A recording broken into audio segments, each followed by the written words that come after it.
Hello my dear students, कैसे हैं आप सभी बच्चों। Welcome to the class. Topic बेटे हम न्यूक्लियोफिलिक सब्स्टिट्यूशन रिएक्शन स्टार्ट कर चुके थे लास्ट लेक्चर में, जिसमें हमने बात की थी about leaving group and nucleophilicity के बारे में। ठीक है, तो आज हम टाइप्स पढ़ेंगे न्यूक्लियोफिलिक सब्स्टिट्यूशन रिएक्शंस की, कि न्यूक्लियोफिलिक सब्स्टिट्यूशन रिएक्शन होती कैसे है, कौन सा वो रास्ता फॉलो करती हैं, यानी बेटा सिंपली भाषा में बात करें कि उनका मैकेनिज्म क्या है। ठीक है, तो बेस्ड अपॉन मैकेनिज्म हमने बेटे न्यूक्लियोफिलिक सब्स्टिट्यूशन रिएक्शंस को दो पार्ट्स में डिवाइड कर रखा है। ओके, आज हम उन्हीं को डिस्कस करेंगे। तो let us start your nucleophilic substitution reactions. देखिए बेटा, लास्ट लेक्चर में मैंने आपको ये बताया था कि ये है आपका कौन, पहली बात हाइड्रोकार्बन पार्ट या कार्बन चेन, आप जिसको सिंपली बोल सकते हो। ये लिविंग ग्रुप है बेटे, ऑब्वियस है। और इसके ऊपर चार्ज क्या है, पार्शियल नेगेटिव। कार्बन पर चार्ज क्या है बेटा, पार्शियली पॉजिटिव था। यहां मेरे पास कोई न्यूक्लियोफाइल था, हमने क्या किया, इस लिविंग ग्रुप को हटा दिया और इस यहां पर ये न्यूक्लियोफाइल ले आए। अब सुनो, ये जो लिविंग ग्रुप है बेटे, ये आपका नेगेटिवली चार्ज भी हो सकता है या न्यूट्रल भी हो सकता है, वो डिपेंड करेगा। तो इसको हमने न्यूक्लियोफिलिक सब्स्टिट्यूशन रिएक्शंस क्यों बोला, ये क्लियर है कि एक नेगेटिव स्पीशीज दूसरे नेगेटिव स्पीशीज से रिप्लेस हो गई है, उसको हम क्या कह रहे हैं, न्यूक्लियोफिलिक सब्स्टिट्यूशन रिएक्शन को। अब हमने ये देखना ये है आज के टॉपिक में कि ये रिएक्शन हो कैसे रही है। मेरे पास मेनली दो तरीके हैं बेटा जो हम आज डिस्कस करने जा रहे हैं। एक तो मान लीजिए ये ऐसा हो, ये बेटा आपका कार्बन है, अब मैं यहां पर कार्बन लिख देता हूं, ठीक है ना, इस तरह भाई कार्बन पर आपका लिविंग ग्रुप जुड़ा हुआ है। या तो ऐसे हो कि पहले ये बॉन्ड टूटे, किसका बच्चों, कार्बन का और लिविंग ग्रुप का, यहां से बॉन्ड डिसोसिएट होगा, लिविंग ग्रुप ये इलेक्ट्रॉन लेकर चला जाएगा, चार्ज नेगेटिव आ जाएगा और कार्बन पर चार्ज पॉजिटिव रहेगा। फिर दूसरे स्टेप में क्या हो कि इस पॉजिटिव पर वो जो न्यूक्लियोफाइल हमने ले रखा है वो यहां अटैक कर जाए और आपका प्रोडक्ट बन जाए। एक तो तरीका हमारा ये है बेटे, यानी bond breaking and bond formation, हमने इसको अलग अलग स्टेप में किया है। क्लियर है पॉइंट। सेकंड मेरे पास तरीका क्या है बेटे, कि ये मेरे पास लिविंग ग्रुप है, यहां ये न्यूक्लियोफाइल है, मैंने सीधा ही एक ही स्टेप में लिख दिया इसको, ये यूं करके बेटा। यहां इसका मतलब आप क्या समझ रहे हो कि बॉन्ड ब्रेकिंग और बॉन्ड मेकिंग ये दोनों एक ही स्टेप में हो रहे हैं। यानी यहां पर ये टाइम ले रहा है कि पहले बॉन्ड टूटा, कोई आपका रिएक्टिव इंटरमीडिएट बना, फिर बॉन्ड बना। यहां पर बॉन्ड बनना, बॉन्ड टूटना सारा साइमल्टेनियसली हो रहा है। तो ये हमारे पास दो तरीके हैं बेटा जिनसे हम न्यूक्लियोफिलिक सब्स्टिट्यूशन रिएक्शंस को आज हम एक्सप्लेन करने जा रहे हैं। क्लियर हुआ क्या पढ़ना है हमें? ओके, चलिए नाउ तो लेट अस स्टार्ट। फर्स्ट है बेटे आपका, तो मेरे पास बच्चों दो मेथड जैसे मैंने बताया, एक का नाम है बेटे यहां SN1 बोलते हैं और एक का नाम है बेटे SN2। नाम से ही में पता लग रहा है बेटे, S for substitution, N for nucleophilic and 1 for unimolecular, जैसा कि आपने E1 और E2 पढ़ा था। Unimolecular elimination, bimolecular elimination. Likewise बेटे क्या है आपका, unimolecular nucleophilic substitution reactions. Clear हुआ है। And 2 bimolecular nucleophilic substitution reactions. Okay, ठीक है। तो SN1 क्या है बेटे, यूनिमोलिकुलर न्यूक्लियोफिलिक सब्स्टिट्यूशन रिएक्शन, ठीक है। And this is your bimolecular nucleophilic substitution reactions. तो ये हमारे पास बेटे दो मेथड हैं। तो आज का अपना लेक्चर है बेटे, तो डिस्कस करेंगे हम SN1 को, SN2 को हम नेक्स्ट लेक्चर में लेंगे, कल वाले लेक्चर में, ठीक है। चलिए बच्चों, तो let us discuss SN1 reactions. एक केस मैं ले रहा हूं, एग्जांपल से समझेंगे बेटा कि है क्या। ठीक है, जैसे कि बेटा मैंने एग्जांपल लिया CS3 CS3 CS3 Br। अब यहां लिविंग ग्रुप कौन है? Br है बेटे। यहां आप आयोडीन मान सकते हो, क्लोरीन मान सकते हो, टोसाइलेट मान सकते हो, ट्राइफ्लेट, जो भी मैंने आपको लिविंग ग्रुप लास्ट लेक्चर में पढ़ाए थे। ठीक है, चैप्टर अपना एल्काइल हैलाइड है, तो यहां पर लिविंग ग्रुप कितने रहेंगे? 4। कौन कौन बेटे? F negative, Cl negative, Br negative और I नेगेटिव, क्योंकि चैप्टर अपना क्या है? Alkyl halide. क्लियर हुआ? ये 4 ही आपके लिविंग ग्रुप रहेंगे। ठीक है, मैंने एग्जांपल ले लिया बेटा Br का, ओके, और रिएक्शन मैंने ये ले ली बेटा। आपको इसका मैकेनिज्म देखना है कि क्या कैसे ये रिएक्शन होगी।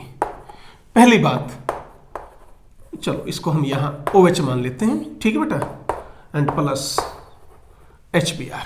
ठीक है, या इस मेन बात हम प्रोड से करते हैं स्टार्ट। यहां पर वाटर जो है बेटे वो आपका क्या काम कर रहा है? एज ए न्यूक्लियोफाइल का काम कर रहा है। ठीक है, बोलो। लिख ही लो पूरा एक बार, ये समझना है बेटे कि ये सारा कैसे हो रहा है। ठीक है, तो ये एक रिएक्शन लिखी मैंने, हमने इसको एक्सप्लेन करना है कि ये रिएक्शन हुई कैसे है। पढ़ना क्या है? SN1। सबसे पहला स्टेप क्या है बेटे इस रिएक्शन में, वो देखो। फर्स्ट स्टेप है बेटे इसका ब्रेकिंग ऑफ CBr बॉन्ड या कार्बन हैलोजन बॉन्ड। अब ये बॉन्ड यहां से टूटेगा, देखो यहां पर पार्शियल नेगेटिव था, पार्शियली पॉजिटिव, तो क्या बना बेटे? This one. यहां चार्ज पॉजिटिव बच्चों, और प्लस मुझे क्या मिल गया? Br negative. ओके, नाउ ये मॉलिक्यूल जो है बेटे काफी स्टेबल मॉलिक्यूल है। बोलो, इजीली तो नहीं टूटेगा अपने आप, तो स्टेप क्या होगा? स्लो। तो क्या ध्यान रखेंगे कि ये स्टेप क्या है आपका? स्लो है। So this is what? Rate determining step रहेगा। एंड ऑल्सो एंडोथर्मिक स्टेप, मतलब आपको एनर्जी देनी पड़ेगी इसको बॉन्ड तोड़ने के लिए। क्लियर हुआ यहां तक? चलिए, अब सेकंड स्टेप में क्या होगा बेटे? ये मेरे पास जो कार्बोकैटायन है दिस वन, यहां कौन अटैक करेगा? न्यूक्लियोफाइल। आपने देखा था ना भाई, वहां पर क्या लिखा था? Nu negative. अब न्यूक्लियोफाइल कौन है? वाटर है। कौन अटैक करेगा? Lone pair. कहां अटैक करेंगे? पॉजिटिव पार्ट पर। वैसे ये चीजें समझनी बेटे आपको। क्लियर हुआ? Okay, CS3 CS3 CS3 OH H charge positive क्यों किया? क्लियर हुआ? बोलो। हाँ, ठीक है बेटा। तो ये स्टेप आपका फास्ट रहेगा। क्लियर? लास्ट स्टेप में क्या होगा? CS3 क्या वो एक स्टेबल स्पीशीज है? क्यों नहीं है? क्योंकि ऑक्सीजन पर पॉजिटिव चार्ज है, इसलिए बेटा ये एक स्टेबल स्पीशीज नहीं है। तो होगा क्या बेटे? आपको ऑक्सीजन का पॉजिटिव चार्ज खत्म करना है। खत्म कैसे करेंगे? ये H पॉजिटिव रिमूव करो, ऐसा तो जाएगा नहीं। कौन आएगा इसको लेने? दूसरा वाटर मॉलिक्यूल आ जाएगा लेने, ये लो छीन लेगा यहां से, और ये इलेक्ट्रॉन ऑक्सीजन के पास वापस। तो बेटे ये मेरा प्रोडक्ट बन गया।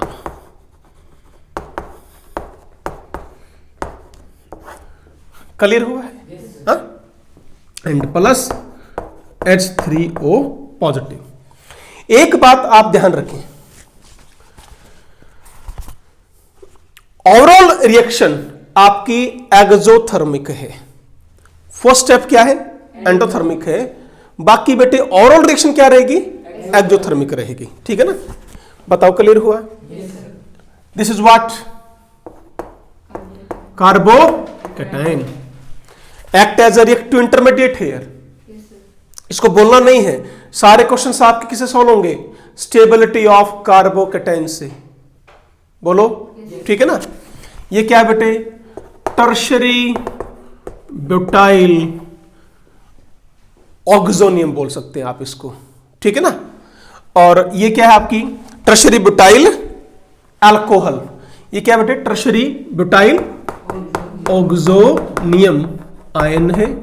ये क्या आ गई टर्शरी ब्यूटाइल अल्कोहल, क्यों बोल रहे हो, टर्शरी ब्यूटाइल ग्रुप है ये, टर्शरी कार्बन पर क्या है OH, तो that is called tertiary butyl alcohol. तो ये है बेटे अपना अब SN1, बोलो क्लियर हुआ, बढ़े आगे। तो पहला स्टेप फास्ट, दूसरा स्टेप फास्ट, तीसरा भी फास्ट। सबसे ज्यादा फास्ट कौन होगा, थर्ड, बोलो। देखो इसको तो टैग करना है, यहां पर पॉजिटिव देख रहा है, बाकी करेगा, ठीक है बेटा। ये बन गया क्या, ये स्टेबल स्पीसीज अभी भी, नो नो। तो क्या करेगा ये बेटे, कोशिश H पॉजिटिव भगाने की। तो ये स्टेप सबसे फास्ट है बेटे, उससे स्पीड कम, इसकी सबसे स्लो ये रहेगा। क्या इतना क्लियर हो गया।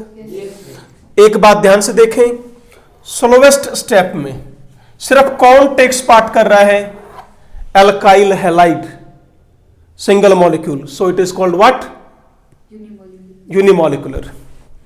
ऐसे ही आपने E1 एक्सप्लेन किया था, ऐसे ही आपने E2 एक्सप्लेन किया था, क्लियर हुआ है। चलिए अब इसका बेटे हम फ्री एनर्जी डायग्राम बनाते हैं एक बार, ठीक, करो साहब इसको। कोई डाउट पूछना चाहते हो, पक्का, चलो।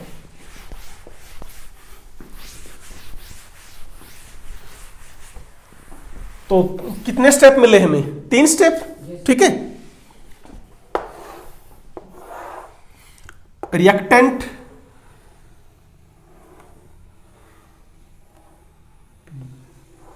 दिस वन, ओके बेटे।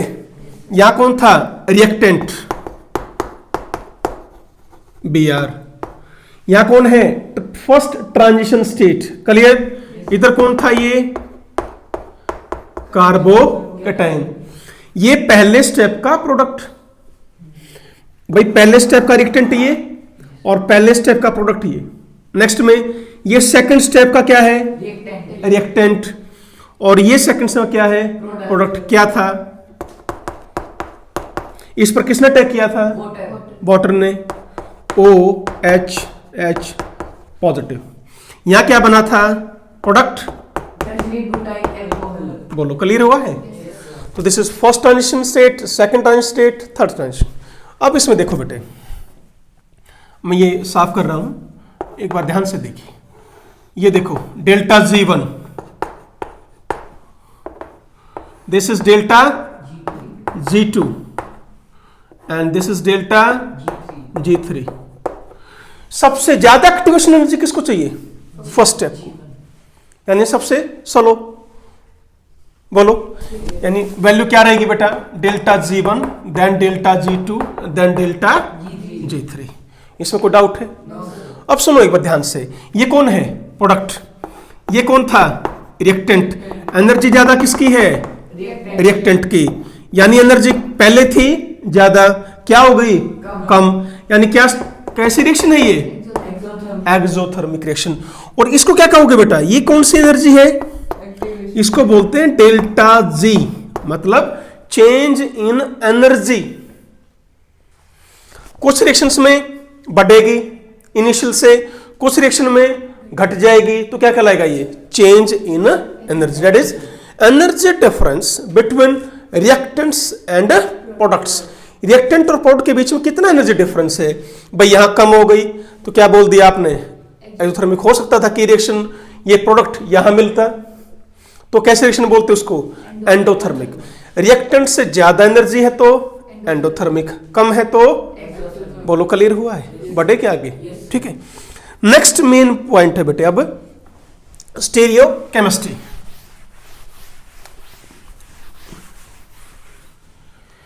अब स्टीरियोकेमिस्ट्री में मैं एग्जांपल ले रहा हूं बेटे,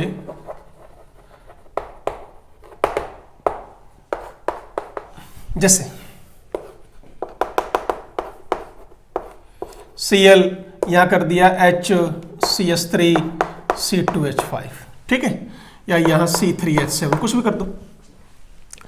पहले ये बताओ क्या ये ऑप्टिकली एक्टिव है, बोलो। भाई ये कार्बन कैसा है, काइल कार्बन। चारों ग्रुप कैसे हैं, डिफरेंट। क्लियर है ना इतना। अब सुनो बेटे, यहां इसका मैंने क्या कर दिया, आयोनाइजेशन, पहला स्टेप वही करो, क्या बनेगा, कार्बोकेटाइन। अब एक बात था ना बेटे, कार्बोकेटाइन तो आपकी एक कैसे स्पीसीज है, that is your planar species. नहीं समझ में आया? बेटे कार्बोकेटाइन तो बच्चों प्लेनर स्पीसीज नहीं है। ये क्या शो किया आपने, एम्प्टी ऑर्बिटल। देखो ना, कार्बोकेटाइन ये है, 3 बॉन्ड बना रखे हैं, sp2 हाइब्रिडाइजेशन है। शेप कैसे शो करेंगे, आप ऐसे शो नहीं करते बेटा, AU। हाँ, ये क्या था आपका, एम्प्टी ऑर्बिटल, बोलो था या नहीं था? तो वही है, तो ये आपके एक प्लेन में है और ये क्या है आपका एम्प्टी ऑर्बिटल। बोलो यहां तक क्लियर?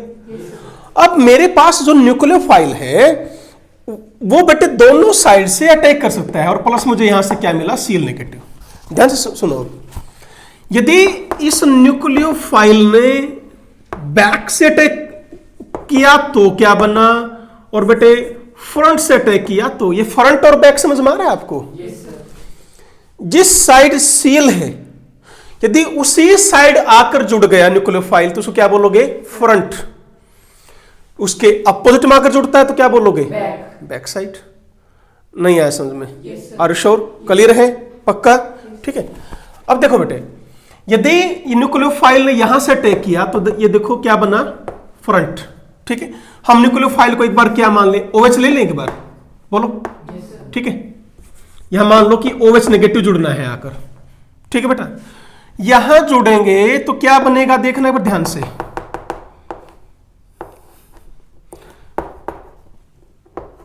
C3H7, यहां क्या था बेटा, CH3, यहां क्या था, C2H5। बोलो बेटे, ये बैक से आ गया तो क्या जुड़ेगा, हाँ जी, इधर कौन है बेटा, देखो बैक में आ गया, जिस साइड आपका Cl था उससे बैक में आया, तो यहां क्या जोड़ दिया मैंने, अब OH, यहां C3H7, C2H5, CH3। हाँ जी बेटे, क्या इतना क्लियर है? इसके बार कॉन्फिगरेशन निकालना, RS निकाल लेंगे, बोलो। अब सुनो ध्यान से, यहां पर ये पहले बताओ ऑप्टिकली एक्टिव था, हमें नहीं पता ये R है या S है, पर निकाल तो सकते हैं एटलीस्ट। ठीक है, यानी बेटे यदि आपका रिएक्टेंट ऑप्टिकली एक्टिव है और उसकी कॉन्फिगरेशन चाहे कोई भी हो, या तो R हो या S हो, इससे हमें कोई मतलब नहीं, पर ध्यान दो, क्या प्रोडक्ट दोनों नहीं बन रहे? बताओ बेटे, क्या ये इसका मिरर इमेज नहीं है? यूं ही बता दो, C3H7, C2H5, C2H3, CH3, OH, OH, क्या ये दोनों मिरर इमेज है या नहीं? क्लियर हुआ? इसका मतलब ये क्या है बेटे, पेयर ऑफ, बोलो, एनेंशियोमर्स। और पेयर ऑफ एनेंशियोमर्स को क्या बोलते हो, रेसिमिक मिक्सचर। यानी ये प्रोसेस कैसी कहलाएगी, रेसिमाइजेशन। बताओ बेटे, आया समझ में? अब मेन बात क्या समझनी बेटे आपको, कि SN1 में रेसिमाइजेशन होती है, क्लियर? पर कितनी का मतलब यहां क्या क्या कंप्लीट होती है या नहीं होती है, या 100%? 100% मतलब क्या हुआ, क्या मुझे ये 50-50% मिलते हैं या कोई कम कोई ज्यादा मिलता है? तो आंसर ये है बेटे कि कंप्लीट रेसिमाइजेशन नहीं होती।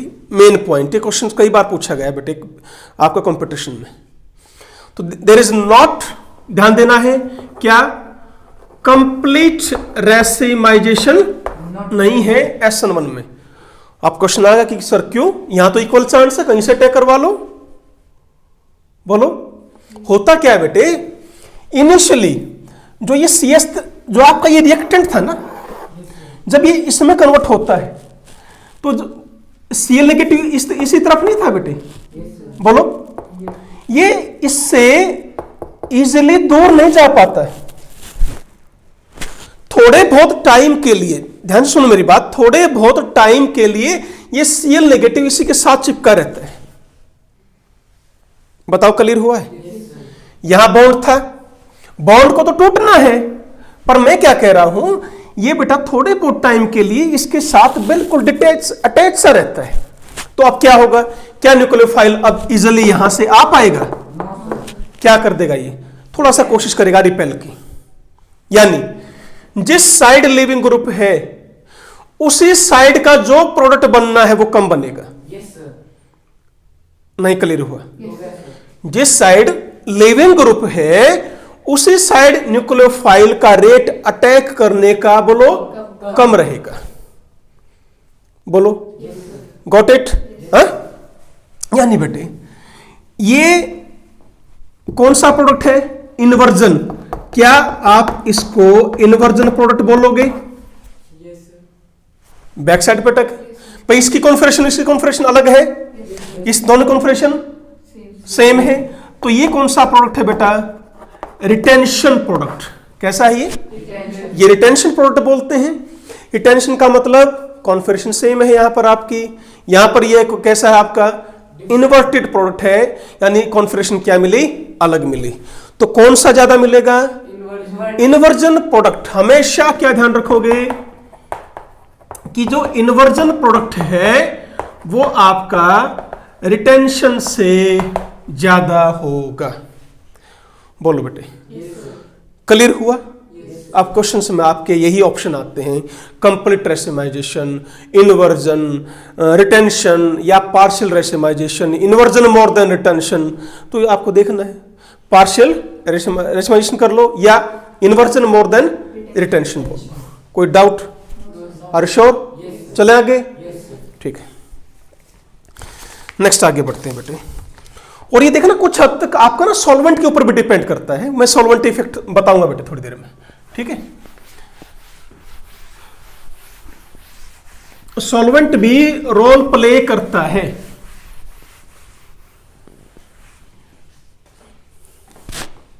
चलो इसको लेंगे थोड़ी देर में।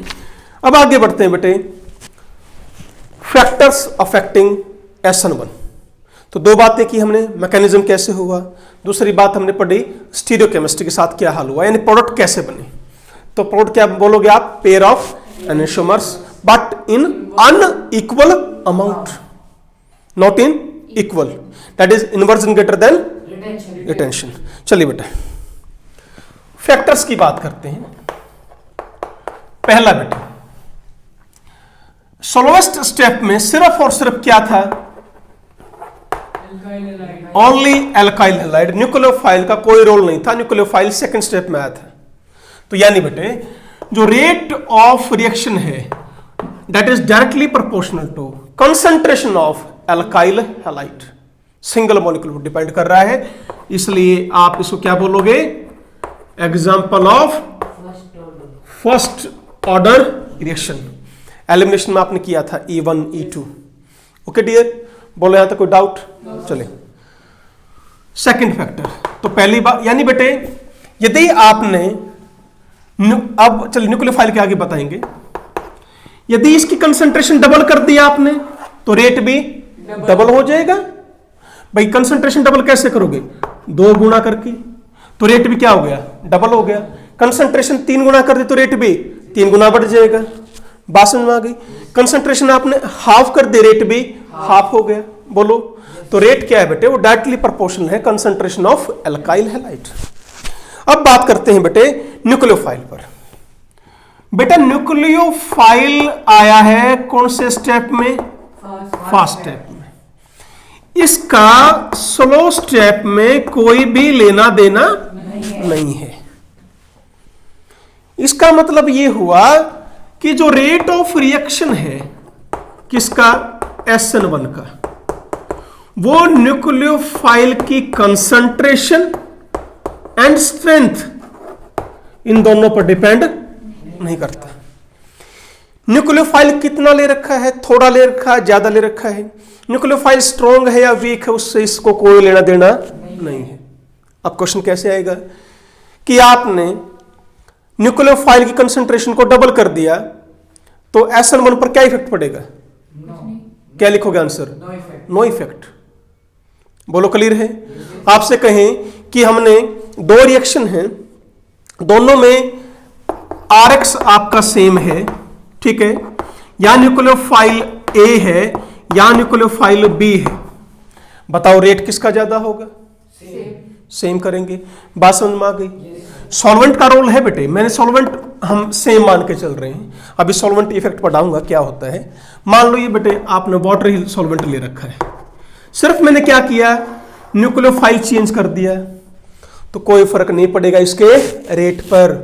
आपने मान लो बेटे कंसंट्रेशन डबल कर दी, तब भी कोई फर्क नहीं पड़ेगा। कुछ समझ में आ रहा है? यानी रेट ऑफ रिएक्शन सिर्फ किस बात पर डिपेंड कर रहा है? Only depend upon concentration of alkyl halide, not depend upon concentration of nucleophile as well as their strength also. Any doubt? Okay. Third जो इंपॉर्टेंट आ गया बेटे अब सॉल्वेंट इफेक्ट, जिसकी मैं बात कर रहा था आपसे। भाई सॉल्वेंट कैसे रोल प्ले करता है, देखते हैं। ये इंपॉर्टेंट है बेटे आपका सॉल्वेंट इफेक्ट। यदि बच्चों मेरे पास पोलर प्रोटिक सॉल्वेंट है, लाइक कौन, वाटर ले लिया, मिथेनॉल ले लिया, इथेनॉल ले लिया बेटे, एसिटिक एसिड है, फॉर्मिक एसिड है, यानी जो भी H पॉजिटिव रखते हैं, H पॉजिटिव दे सकते हैं, उनको क्या बोलते हैं? Protic, proton H positive. बात क्लियर हुई? यदि आप ये सॉल्वेंट लेते हो तो ये क्या काम करते हैं? They will increase rate of SN1 reaction.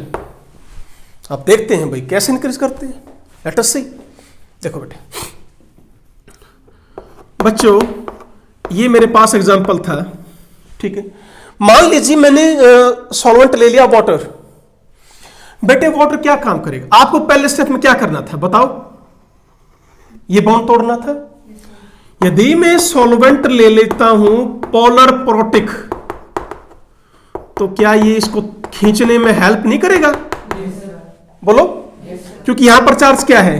Partial negative. यहां पर अब ये पार्शियली पॉजिटिव वाले आ गए, क्या बना दी? Attraction force. तो ये क्या हेल्प करेंगे? इसको बॉन्ड को तोड़ने में हेल्प करेंगे, तो रेट बढ़ा दिया। नहीं आया समझ में? तो ये तो मैंने रिएक्टेंट शो किया है। ट्रांजिशन स्टेट में आप इसको कैसे शो कर सकते हो बेटे? देखो ये यूं, क्या बता रखा है मैंने तुम्हें? बोलो।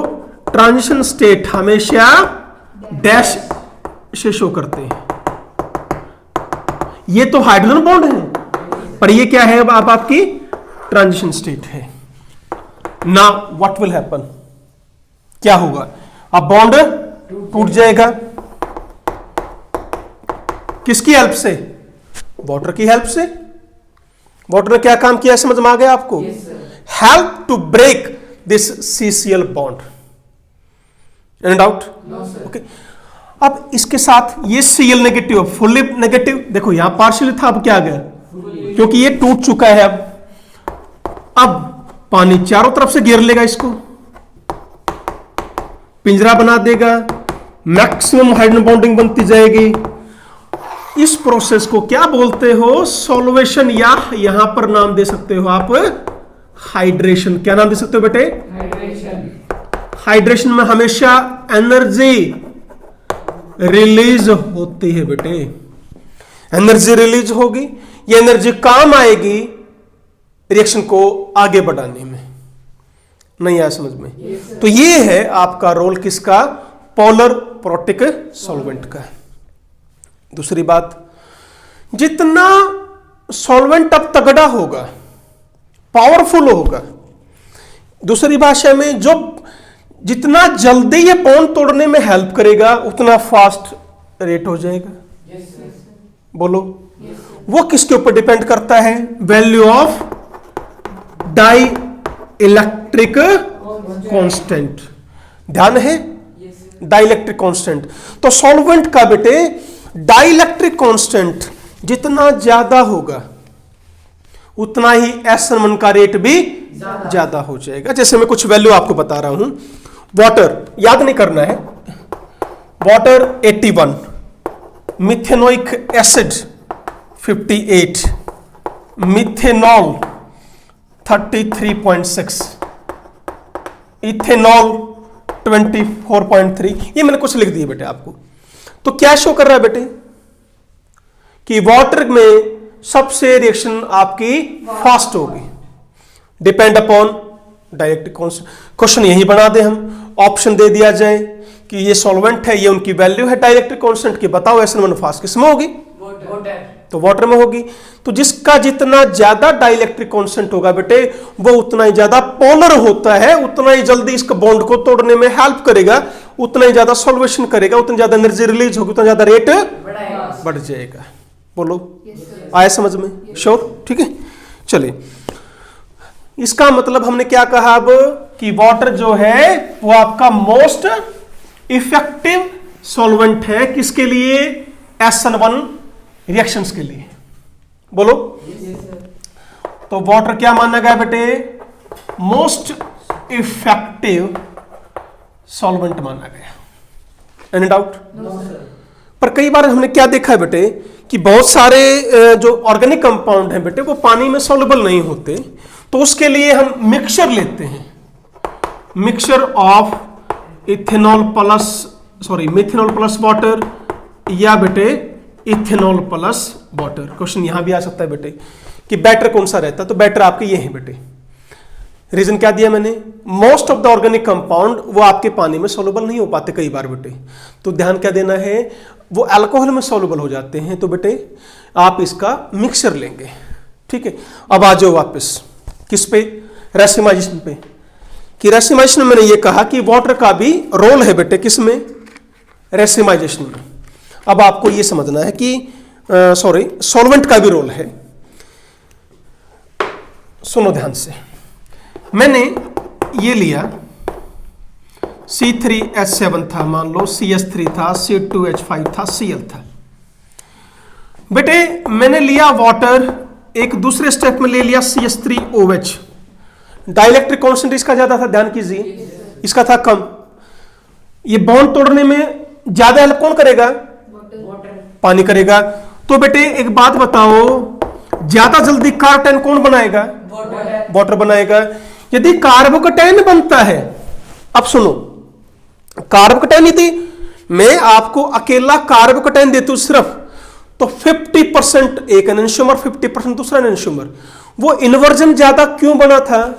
ध्यान करो, क्योंकि Cl नेगेटिव उसके साथ चिपका बैठा था। नहीं समझे मेरी बात? मैं अभी तुम्हें ये कह रहा हूं बेटा, इसमें बोल जाओ थोड़ी देर के लिए, तो अब कंप्लीट रेसिमाइजेशन होगी।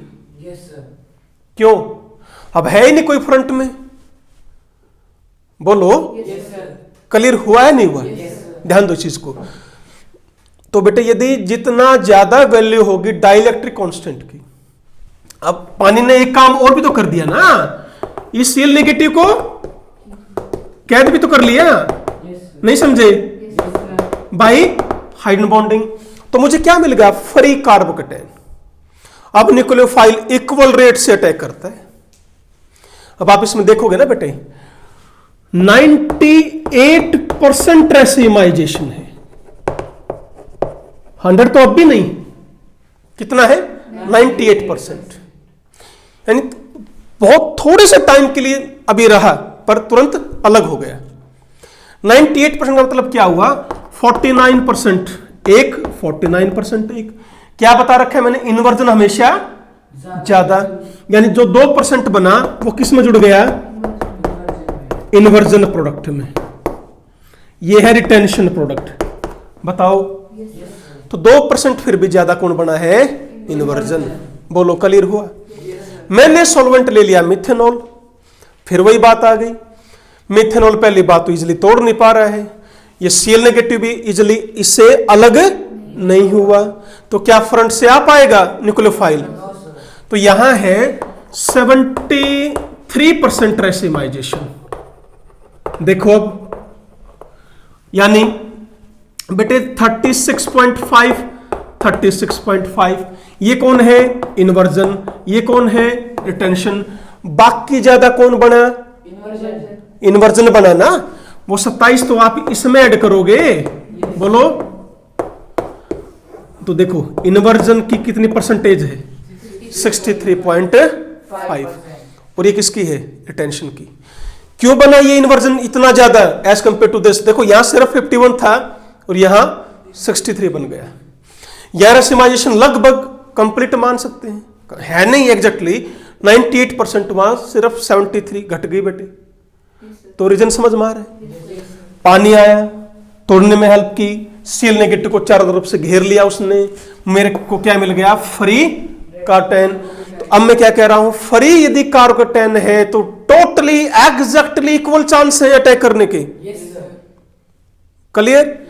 यहां देखो अब 73% रेसिमाइजेशन मतलब क्या हुआ, इसका हाफ करो, हाफ कौन, इन्वर्जन, हाफ कौन, बाकी 27% किसका ऐड करोगे, इन्वर्जन में। यह है बेटे कहानी इसकी। आया है कुछ समझ में? बढ़े आगे, ठीक है। नेक्स्ट है बेटे नेचर ऑफ एल्काइल हैलाइड की बात करते हैं।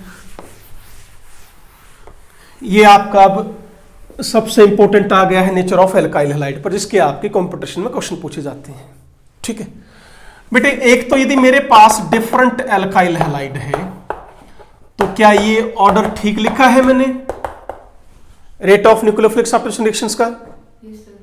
बोलो। बेस्ट लिविंग ग्रुप क्या बता रखा है, जो क्या कैसा बेस हो, वीक बेस हो। यहां कौन है leaving group, I negative, B R negative, Cl negative, F negative. Acid कौन है, HI, HBr, HCl, HF। This is the order of stronger acid. इसका मतलब वीक बेस। बोलो ये कौन हुआ सबसे स्ट्रॉन्ग बेस। इसका मतलब कैसा हुआ, वेरी पुअर लिविंग ग्रुप। यदि ये एसिड आपका स्ट्रॉन्ग है तो ये बेस क्या हुआ, वीक बेस। इसका मतलब ये क्या हुआ, वेरी गुड लिविंग ग्रुप। बोलो क्लियर हुआ? एक तो रीजन ये दे सकते हो। दूसरा रीजन बेटे एक बात बताओ ना बच्चों, CF, CCl आया कुछ समझ में, CBr, CI। बॉन्ड जल्दी किसका टूटेगा भाई, जो बड़ा है। इसकी बॉन्ड डिसोसिएशन एनर्जी सबसे कम है, सबसे जल्दी टूटेगा, ज्यादा है टूटेगा। बस कर सकते हैं इसे, ठीक है। चलो बेटा, तो एक तो ये है हमने बताया। दूसरी बात, यहां जो मेन क्वेश्चन आते हैं आपके, हमें ये पता है कि बेटे यहां पर कार्बोकैटायन काम कर रहा है बच्चों रिएक्टिव इंटरमीडिएट का। जितना स्टेबल रिएक्टिव इंटरमीडिएट बनेगा उतनी फास्ट रिएक्शन होगी उस रिएक्टेंट की। बोलो ये पढ़ रखा है, कोई नई चीज नहीं है। Rate of reaction directly proportional to stability of carbocation. Any doubt? अब आपने पढ़ा हुआ है कि कार्बोकैटायन की स्टेबिलिटी सबसे ज्यादा किसकी है, टर्शरी की। यदि सिंपल एल्काइल हाइड में बात करें तो टर्शरी की, फिर सेकेंडरी की, फिर प्राइमरी की, ठीक है। यानी बेटे रेट क्या होगा, टर्शरी एल्काइल हैलाइड सबसे फास्ट रिएक्ट करेगी, फिर बेटे सेकेंडरी और फिर प्राइमरी। क्यों? इससे कैसा कार्बोकैटायन बनेगा, टर्शरी। इससे ऑर्डर ऑफ स्टेबिलिटी क्या यही है? तो जिसका कार्बोकैटायन जितना ज्यादा स्टेबल उसकी रिएक्टिविटी उतनी ही ज्यादा है। क्लियर? सिंपल सा क्वेश्चन देख तो ये रहा। अब जो आगे क्वेश्चन हैं बेटा, मेन जो मुझे आपको कराने हैं वो क्या समझने हैं। यदि आपको अब कार्बोकैटायन आता है और उसकी स्टेबिलिटी आपको पता है, बड़े डिटेल से पढ़ा चुका हूं बेटे, स्टेबिलिटी ऑफ कार्बोकैटायन। यदि सिंपल जो क्वेश्चंस आते हैं आपके, देखो पीएच पीएच पीएच सबसे फास्ट एक्टिविटी। क्यों? Highly stable carbocation. हाँ, फिर पीएच पीएच एच एक्स, उसके बाद टर्शरी, ध्यान है मैंने बताया था तुम्हें। और फिर ये है बेटा क्लियर। उसके बाद कौन आता है, एलाइल। नॉर्मल की बात चल रही है यहां पर। फिर कौन आता है? सेकेंडरी। कौन आता है बेटे? सेकेंडरी। ठीक है। फिर यदि प्राइमरी में बात करें, इसमें अल्फा हाइड्रोजन सबसे ज्यादा है। इसके पीछे जैसे ये रहे, या मैं यहां पर एक्स कर दूं, सबसे कम रिएक्टिविटी CH3X की। बोलो समझ में आया है क्या? क्वेश्चन यहीं से आएंगे तुम्हारे। अब ध्यान क्या रखना है, जितना स्टेबल कार्बोकेटायन उस रिएक्टेंट की रिएक्टिविटी टुवर्ड्स SN1 उतनी ही फास्ट होगी। बस ये है बेटे पॉइंट। 99% आपके क्वेश्चंस यहीं से पूछे जाते हैं। ठीक। अब जैसे मैंने पूछ लिया बेटे आपसे, भाई Cl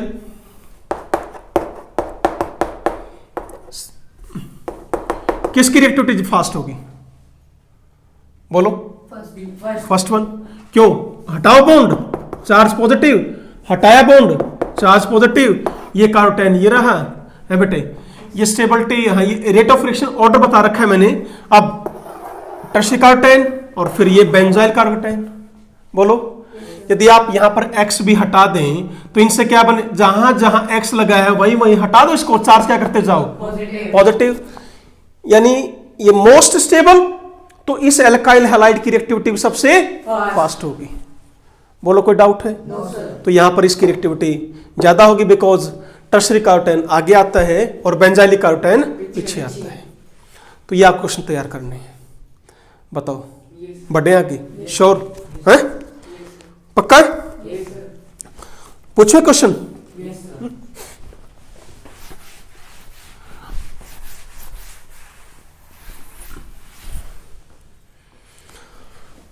आपको दे दिया जाए ये CH2Cl,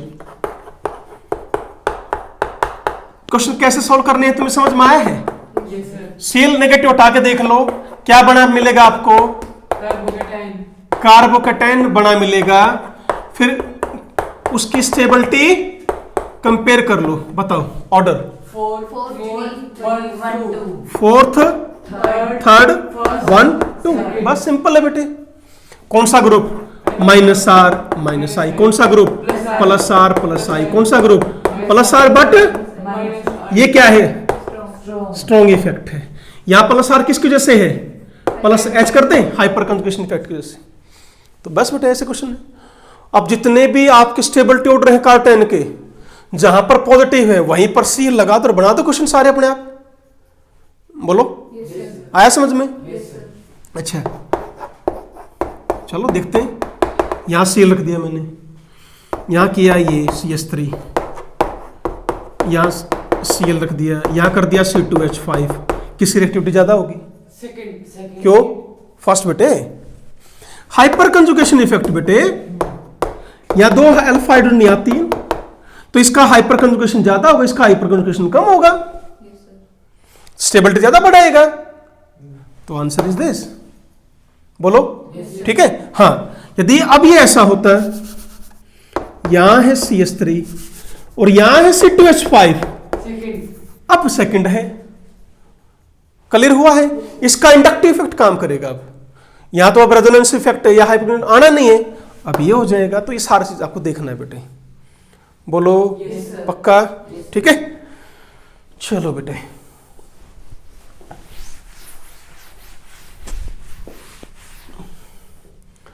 तो आसान है, डोंट वरी। तो compare the stability of carbocation, यहां लिख दिया मैंने CD3। हाइपर कंजुगेशन किसका ज्यादा होता है? CH3 का। इसका क्या होता है? कम। Hence this is order. बोलो अब चले नेक्स्ट क्वेश्चन पर। इसको कर दिया मैंने यहां और इसको कर दिया यहां। अब बोलो, अब रिवर्स हो जाएगा। इंडक्टिव इफेक्ट इसका ज्यादा, हाइपर कंजुगेशन इसका ज्यादा। तो अब आपका बेटा ये बन जाएगा। बोलो क्लियर हुआ? बढ़े आगे चले। कार्बोकेटायन रीअरेंजमेंट हो सकता है क्या? ऑब्वियसली जब यहां कार्बोकेटायन बन रहा है, so certain rearrangement can also takes place. बताओ, जैसे इस क्वेश्चन की मैं बात करता हूं, आपसे पूछ लिया कि न्यूक्लियोफाइल लेकर आएंगे, कहां लेकर आएंगे, तो बेटा क्या करो, हटाओ इसको, चार्ज पॉजिटिव किसका करोगे, मिथाइल शिफ्ट करोगे। तो जितने भी क्वेश्चन अब आपके बन गए किसके बेटा, कार्टेन रीअरेंजमेंट के, वो यहां भी आ जाएंगे। अब यहां कौन लग जाएगा आकर, न्यूक्लियोफाइल आकर लग जाएगा। समझ में आया है? बस एक बात ध्यान रखना, क्या मैं क्वेश्चन दे रहा हूं आपको, देखो एक बार बेटा, यदि ऐसे क्वेश्चन दे रखा हो, यहां Cl है, CS2 CS3। अब एक क्वेश्चन ये था, अभी दिया था आपको मैंने, ये बेटे, अब कहोगे सर आप कार्टेन तो सेम बन रहा है, अब इससे कार्पेन क्या बना, यहां चार्ज पॉजिटिव, बोलो बेटे इससे क्या बन रहा है, दिस, पहले तो इससे सेकेंडरी बना है ना, इससे क्या बन रहा है, टर्शरी। हालांकि यदि मैं CS3 ग्रुप को यहां ले जाऊं तो क्या मुझे कार्बोटेन पहले वाला नहीं मिल गया? हाँ जी बेटे, कहां गए? एक सेकंड बेटे, कार्बन ज्यादा तो नहीं है? हाँ कार्बन ज्यादा है बेटे, एक मिनट, कोई बात नहीं, यहां क्या कर दो, H कर दो, ठीक है? ये लो, हाँ बेटे अब बोलो, यहां मैंने H कर दिया, यहां H, क्या ये और ये कार्बन सेम नहीं है क्या? अब देखो ना, CS2 CS3 CS2 CS3, तो ध्यान रखना बेटे, ऐसे केस में जो कार्बन पहले बना है उसी से कंपेयर करनी है आपको रिएक्टिविटी। इसका कार्बन कौन बना पहले? ये। इसका कौन बना? ये कैसा है? टर्शरी। ये कैसा है? प्राइमरी। ज्यादा स्टेबल कौन है? टर्शरी। तो इसकी रिएक्टिविटी, हालांकि शिफ्टिंग के बाद सेम मिल रहा है कार्बोटेन, इंपॉर्टेंट पॉइंट है, ध्यान से कर लो इसको। शिफ्टिंग के बाद बेशक आपको सेम मिला, पर रिएक्टिविटी इसकी ज्यादा है, यानी बेटे जो पहले जितना स्टेबल कार्बोटेन देगा उसकी रिएक्टिविटी उतनी ही फास्ट होगी। बोलो कोई शक? ठीक है, बढ़े आगे। ये इंपॉर्टेंट पॉइंट था बेटे, ध्यान से। बॉन्ड शिफ्टिंग कर सकते हो, जैसे क्वेश्चन दे रखा है। अब बेटा देखो, इसके इतने क्वेश्चन हैं बेटे, इतने क्वेश्चन है, चाहिए बेटा सारा दिन लगे रहो, हैं? ठीक, जैसे यहां मैंने कर दिया CS3BrH, पूछ लिया बेटे न्यूक्लियोफाइल लेकर आना है, क्या प्रोडक्ट बनाओगे? सबसे पहले Br हटाया, CS3 चार्ज पॉजिटिव, क्या करोगे? बॉन्ड शिफ्टिंग का मैंने तुम्हें इजीली तरीका समझा रखा है। जिस कार्बन पर चार्ज पॉजिटिव है उसके नेक्स्ट कार्बन से बॉन्ड तोड़ दो और इसका बना दो और यहां चार्ज पॉजिटिव, बस। बोलो 1 2 3 4 5 6, यहां चार्ज पॉजिटिव, H। अभी भी कुछ और होना है, क्या होना है?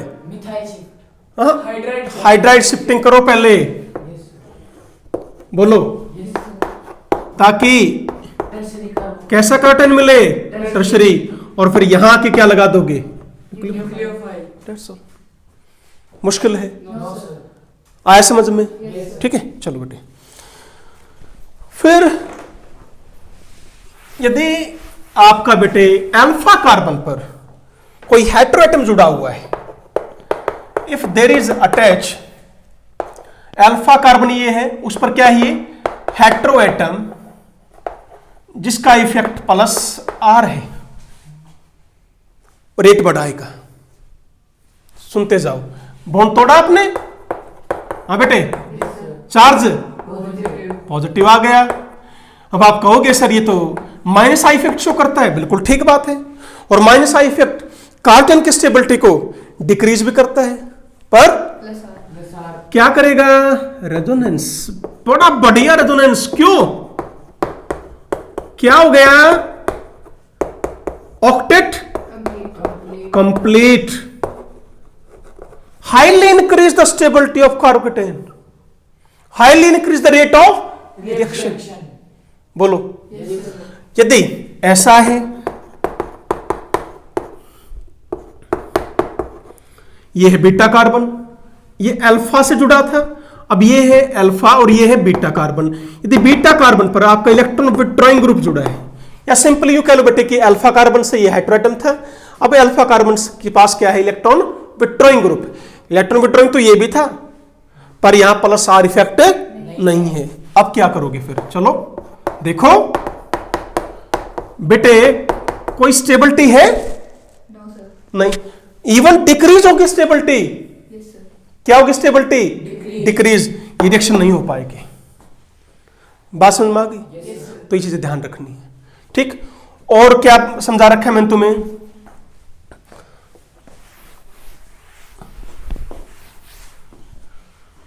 हाँ, बात करें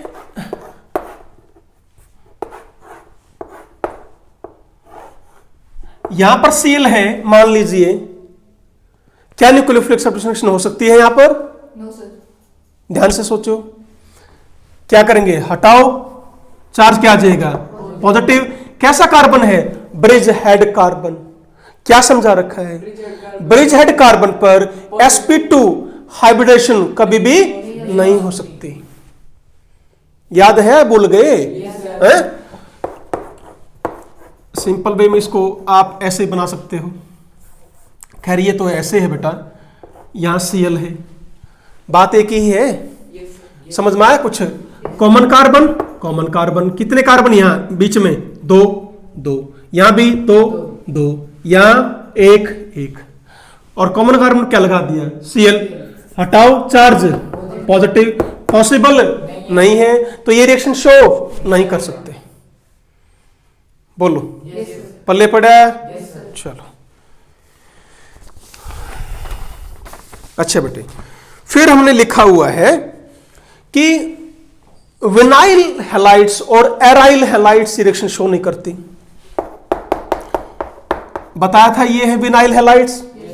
क्यों शो नहीं करती भाई? पहली बात तो क्या है, ये रेजोनेंस स्टेबलाइज हो गई। कैसा करेक्टर आ गया? Double bond. टूटना थोड़ा सा मुश्किल है as compare to single bond. Single bond किस में था? जो अभी आपने पढ़ा था यहां पर, यहां कोई रेजोनेंस ही नहीं थी। आपने बॉन्ड कौन सा तोड़ना है? ये। और यहां पर इसी के इलेक्ट्रॉन ने क्या काम कर लिया? रेजोनेंस में टेक स्पॉट कर लिया बेटे। डबल बॉन्ड लिया है ये खुद के ऊपर, तोड़ना मुश्किल हो जाएगा। दूसरी बात, मान लो मैं तोड़ भी दूं तो ये बना कार्बोकेटाइन, हाईली, बोलो, अनस्टेबल। याद करो, डबल बॉन्ड कार्बन पर positive charge, vinyl carbocation highly unstable. एक और है, क्या बताया हमने? अब एराइल। ये एराइल है बेटा, ये इनकी भी सब्स्टिट्यूशन बहुत कम होगी SN1 में। क्यों होगी बेटे? इसके भी इलेक्ट्रॉन इन्वॉल्व, यहां भी कौन सा बॉन्ड आ गया? यदि तोड़ भी दे तो this is called phenyl carbocation, और ये भी क्या है? Highly unstable. बताओ, क्लियर है? श्योर? पक्का? चलो ठीक है बेटा।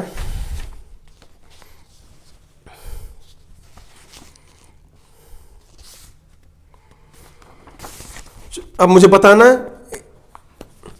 किसका रेट कम होगा, किसका ज्यादा होगा।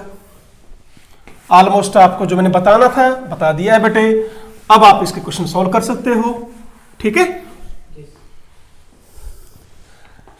ध्यान से, गलत नहीं करना है, सोचना एक बार। क्वेश्चन कैसे सॉल्व करने हैं तुम्हें समझ में आ गया? ये क्या चेक करना है? Stability of carbocation. बताओ किसकी रिएक्टिविटी फास्ट होगी? फर्स्ट। बोलो। फर्स्ट रीजन, इससे जो कार्बोकेटायन बना, हटाओ, चलो यहां कर देते हैं। कैसा कार्बोकेटायन? एरोमेटिक। कैसा कार्बोकेटायन? Anti aromatic. ये तो रिएक्शन शो ही नहीं करेगा और ये कर जाएगा। बोलो, ऐसे क्वेश्चन पूछे जाएंगे बेटे आपसे, कर पाएंगे? आपसे पूछ लें ये और ये, बताओगे किसकी रिएक्टिविटी ज्यादा? दोनों ही एरोमेटिक हैं। बोलो, दोनों ही एरोमेटिक है ना? ये बताओ है या नहीं बेटे? Both carbocations are aromatic. इसके रेजोनेटिंग स्ट्रक्चर ज्यादा बन रहे हैं, इसके कम बन रहे हैं। ये मोर स्टेबल है तो इसकी रिएक्टिविटी ज्यादा होगी। ये क्वेश्चन आएंगे। अब आज देख लो कितने इन्वॉल्व हो गए topic. Resonance, inductive effect, carbocation, aromaticity. तो GS must be strong, not GS, GOC है ना? GS that is general studies. तो जीओसी क्या है? General organic chemistry. वो आपकी स्ट्रॉन्ग होनी चाहिए बेटा। सारा यूज है बेटे टोटली, ठीक है? चलिए, अब मैं कुछ पेयर दे रहा हूं, आपको ये बताना है किसकी रिएक्टिविटी ज्यादा होगी। कर पाएंगे? CH3 thrice CCl plus water, CH3 thrice CBr plus water. Product की चिंता नहीं करनी है, सिर्फ ये बताना है ये A है, ये B है। बताओ पहले में कौन फास्ट एक्ट करेगा, A या B? हाँ, B। रीजन? CBr बड़ा बॉन्ड है, इजिली टूटेगा। CCl छोटा बॉन्ड है, इजिली नहीं टूटेगा। Better leaving group Br negative, poor leaving group C। ठीक है, नेक्स्ट यही है बेटे। यहां मैंने ले लिया, ओके, वाटर है, ठीक है, ऐसे ही है। पर CH3OH ले लिया, बताओ किसकी रिएक्टिविटी ज्यादा? हाँ, ए। रीजन? कौन है सॉल्वेंट? कौन है सॉल्वेंट? CH3OH। डाइलेक्ट्रिक कांस्टेंट किसका ज्यादा है? रेट फास्ट कहां होगी? ठीक है, नेक्स्ट एग्जैक्टली यही है। इसकी कंसंट्रेशन है 1m।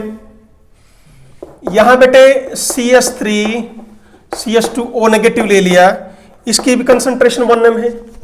यहां ये यही है। चलो इसको मान लो A। अब मैंने यहां कंसंट्रेशन ले ली 2m, ये रखी सेम। किसका रेट ज्यादा होगा? B का। क्यों? कंसंट्रेशन किसकी डबल कर दी? एल्काइल हैलाइड की। अच्छा बेटे 1 किसका ज्यादा होगा? बोलो बोलो, सेम। न्यूक्लियोफाइल की कंसंट्रेशन पर कोई फर्क नहीं पड़ेगा SN1 के रेट पर। नहीं आया समझ में? है ना? कर पाओगे? अच्छा, जैसे ये क्वेश्चन दे रखा है बेटे, चलो ये तो हो गया बेटा, इसको करने की जरूरत नहीं है। ओके माय डियर स्टूडेंट्स, क्या डायस्टेमर्स भी बन सकते हैं क्या इधर? ऑलरेडी यदि 2 कार्बन हो कायल तो डायस्टेमर बन जाएगा। कैसे?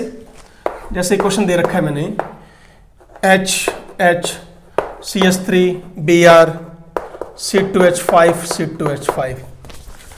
बेटे एक बात बताओ, क्या इसकी कॉन्फिगरेशन को चेंज होगा? ओके, सुनो, H CH3 में सीधा प्रोडक्ट लिख रहा हूं। मान लो न्यूक्लियोफाइल यहां आकर जुड़ गया, लेट OH है आपका न्यूक्लियोफाइल, क्या ऊपर कोई फर्क पड़ेगा? ध्यान रखना, एक बार OH यहां ले आऊं, C2H5 उधर ले आऊं, कैसे? ये डायस्टेरियोमर्स हैं। यदि 2 कायल कार्बन है तो क्या मिलेगा मुझे? Pair of diastereomers. एक कायल कार्बन है तो पेयर ऑफ एंटियोमर्स। क्लियर है? तो 4 क्वेश्चन ले जाओ और फिर ये करके आओ, ठीक है? नोट कर लो।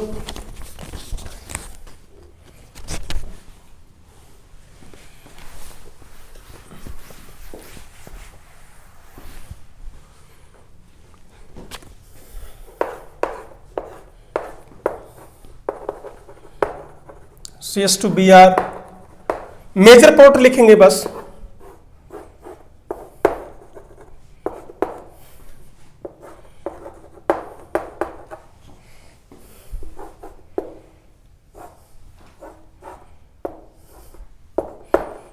कल डिस्कस करेंगे इन क्वेश्चंस को, पहले आप खुद कीजिए बेटे,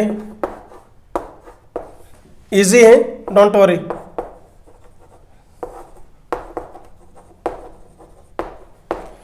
ठीक है, करो इन क्वेश्चंस को, शाबाश, नोट करो।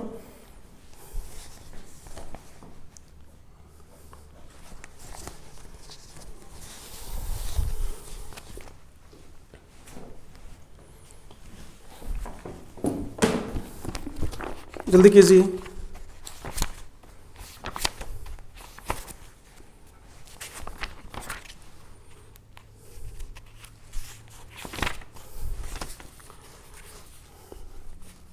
तो ऑब्जेक्टिव क्वेश्चंस एक काम करते हैं, आज नहीं कर रहे हैं, फिर करेंगे, पहले आप कोशिश करो।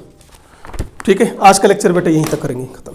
ठीक है, ओके माय डियर फ्रेंड्स, तो आज हमने बेटे SN1 टॉपिक कंप्लीट किया। नेक्स्ट लेक्चर में हम लेकर चलेंगे आपका SN2 मैकेनिज्म। तो तब तक के लिए पढ़ाई करें बेटा, बढ़िया तरह मेहनत करो। Thank you very much, always be happy, be healthy. Thank you बेटे।